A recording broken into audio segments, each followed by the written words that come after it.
បាទសូមជំរាបសួរសូមបន្តទៅលំហាត់គណិតវិទ្យាក្នុងមេរៀនទី3សវិធនិមិត្តយើងបន្តទៀតសូមលើកយកលំហាត់លេខ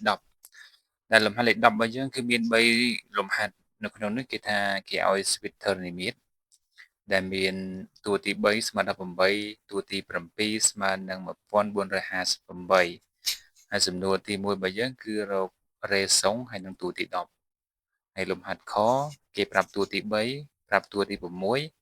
ហើយគេសួររកតួទី1ហើយនឹងរេសុងផលរៀបរួមនិងលំហាត់គោគេប្រាប់តួទី1ហើយនឹងផលបូក3តួអញ្ចឹងគេឲ្យយើងរករេសុងហើយនឹងផលបូក7តួឥឡូវសូមទៅចម្លើយទី10នៃលំហាត់ទៅចម្លើយតែម្ដងនៅក្នុងលំហាត់ករបស់យើងគេប្រាប់តួទី3ស្មើ18ហើយនឹងតួទី7ស្មើនឹង1458អញ្ចឹងលក្ខណៈពិសេសឬក៏លក្ខណៈចាំបាច់នៅក្នុង Sweater និមិត្តគឺយើងត្រូវរករេសុងហើយសំណួររបស់យើងគេឲ្យរករេសុងអញ្ចឹងដើម្បីរករេសុងគឺយើងត្រូវអនុវត្តតាមរូបមន្តតួទី n ដោយយើងប្រើរូបមន្ត un ស្មើនឹង uk គុណនឹង q ស្វេគុណ n ដក k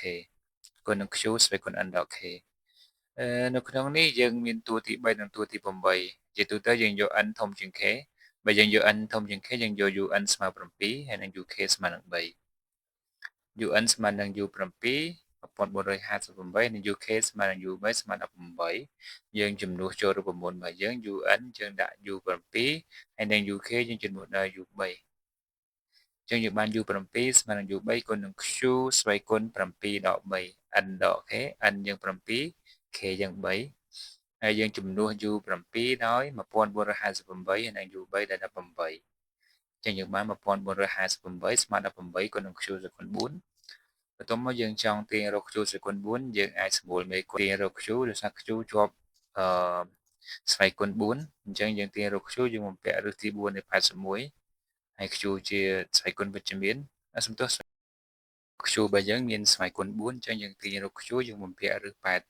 ទី4នៃ81ដែលមានសញ្ញាបូកដកនៅពីមុខដែលមានន័យថា q របស់យើងគឺស្មើនឹងបូកដកឫសទី4នៃ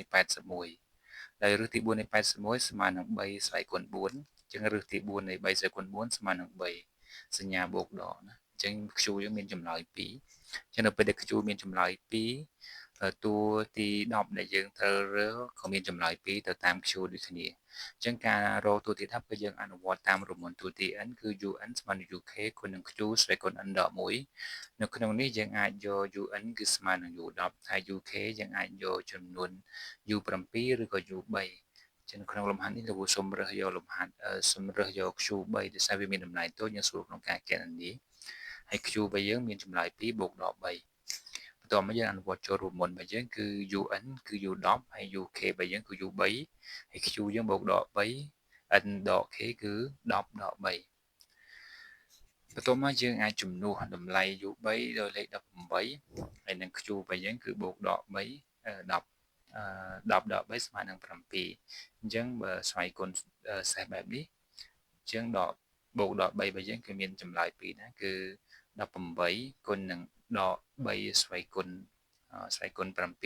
ហើយនឹង18គុណនឹង3ស្វ័យគុណ7ដែលវាមានចម្លើយ2សម្រាប់ u10 នៅក្នុងនេះ18គុណនឹង3ស្វ័យគុណ7គឺស្មើនឹង39366ហើយនឹង18គុណនឹងដក3ស្វ័យគុណ7ស្មើនឹងដក39366ដែលជាចម្លើយរបស់ u10 ដូច្នេះយើងអាចឆ្លើយថាបើសិនជា q ស្មើនឹង3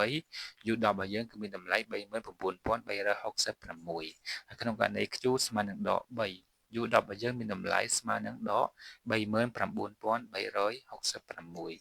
ញ្ចឹង Q10 គឺមានតម្លៃអវិជ្ជមានទៅតាម Q ដែលយើងរកឃើញមានចម្លើយ2ហើយសូមទៅលំហាត់ខដែលលំហាត់ខយើងគឺដូចឬក៏ស្តៀងជាមួយនឹងលំហាត់កដែរ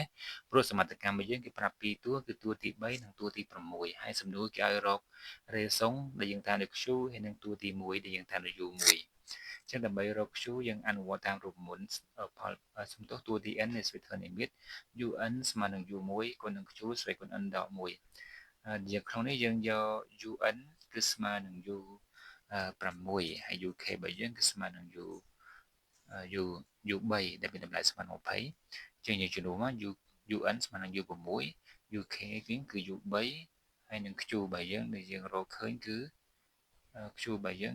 យើងកំពុងតែចង់រកសំទោសជាស្រេចអញ្ចឹងយើងជំនួស U6 ដល់1880ហើយនឹង U3 ដល់លេខ20បន្ទាប់មកយើងសម្រួល20យើងបាន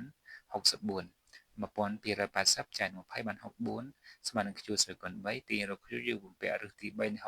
64រឹសទី3នៃ64ស្មើនឹង4ស្រីគុណ3រឹសទី3នៃ4ស្រីគុណ3ស្មើនឹង4អញ្ចឹង Q របស់យើងមាន1បើ Q យើងមាន1តួដែលគេរកតួទី1យើងក៏មាន1ដូចគ្នាតែតួទី1របស់យើងគឺយើងអនុវត្តតាមរូបមន្តតួទី n របស់យើងគឺ un ស្មើនឹង u1 គុណនឹង q ស្វ័យគុណ n ដក1នៅក្នុងនេះយើងយកតម្លៃ un ស្មើនឹង u6 ក៏បានស្មើនឹង u3 ក៏បានតែសូមលំហាត់សូមរើសយក u3 ដោយសារវាមានតម្លៃតូចអញ្ចឹងយើងបាន u3 របស់យើងគឺសំដៅ un របស់យើងស្មើនឹង u3 មានតម្លៃស្មើ20ហើយ q របស់យើងរកឃើញ4អញ្ចឹងយើងជំនួសចូលរូបមន្តរបស់យើងបាន u3 ស្មើនឹង u1 គុណនឹង4ស្វ័យគុណ3ដក1ហើយយើងជំនួស u3 ដល់លេខ20ពេលយើងជំនួស u3 ដល់លេខ20យើងបាន20ស្មើនឹង u1 គុណនឹង4ស្វ័យគុណn ដក1មិញ3ដក1ស្មើ2អញ្ចឹង4ស្វ័យគុណ2ស្មើ16បន្ទាប់មកយើង20ឆែក16យើងបានសម្រួលនឹង5យើងសម្រួលនឹង4យើងបាន5លើ4ដូចនេះ Q របស់យើងស្មើនឹង4ហើយតួទី1របស់យើងស្មើនឹង5លើ4បាទសូមអរគុណ